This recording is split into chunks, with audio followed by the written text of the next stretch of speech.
Perkenalkan, nama saya Christian Farel Handoko. Saya dari kelas 11 IPS. Di sini saya akan melakukan atau menampilkan hasil dari observasi, hasil wawancara, hasil analisis, dan bahkan hasil refleksi saya terhadap mapel ekonomi pembahasan indeks harga.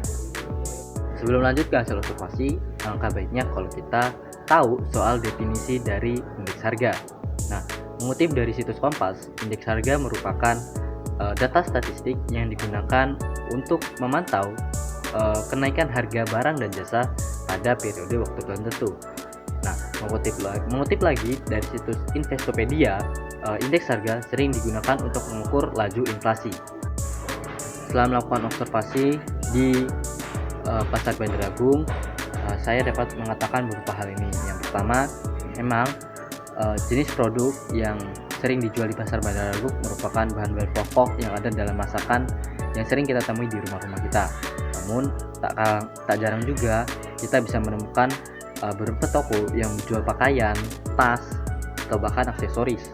Nah, yang kedua adalah setelah melihat beberapa toko, khususnya toko-toko yang menjual bahan pokok, saya dapat mengatakan bahwa strategi pasar yang mereka gunakan adalah dengan menaruh produk yang memang sering dipakai dalam masakan rumah tangga. Itu biasanya taruh di depan, seperti bayam, cabai, bawang bawangan, itu biasanya akan taruh di depan. Sementara produk yang sudah memiliki kemasan akan ditaruh di bagian paling belakang atau bahkan di bawah. Lalu melihat yang ketiga adalah melihat beberapa toko Pasar Bandar Agung ini memiliki kecenderungan untuk bersikap baik, ramah terhadap masyarakat yang sekiranya terlihat ingin membeli produk mereka. Namun saat kita dekati, khususnya saya sudah meminta izin dan menggunakan bahasa yang sopan untuk melakukan wawancara, beberapa dari toko ini nih menolak atau bahkan istilahnya mengusir dengan menggunakan bahasa yang halus.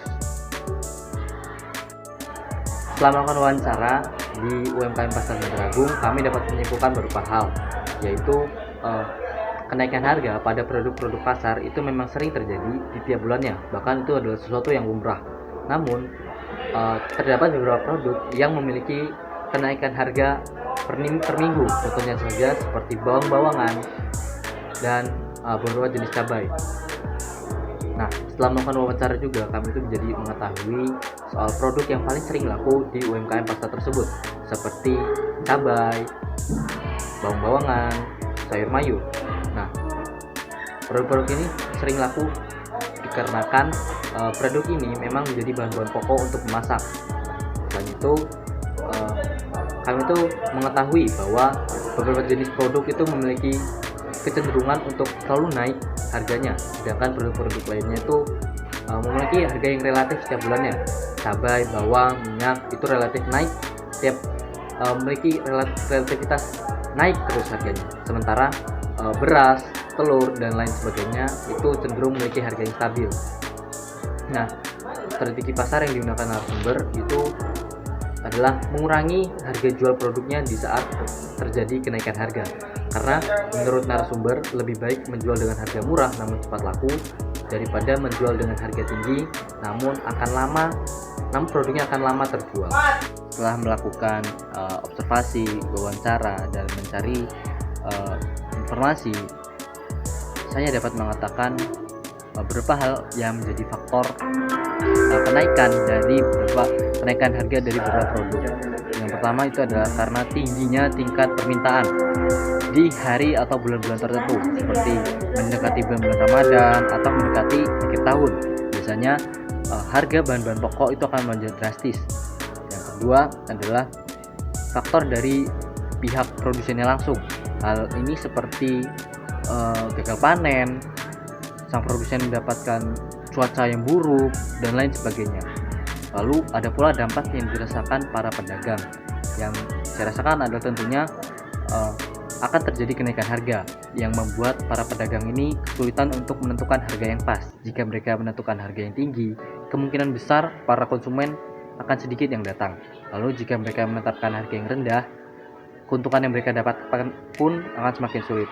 Dan hal inilah yang saya rasa menjadi dampak dari kenaikan harga dari produk-produk yang bisa dijual mereka di pasar.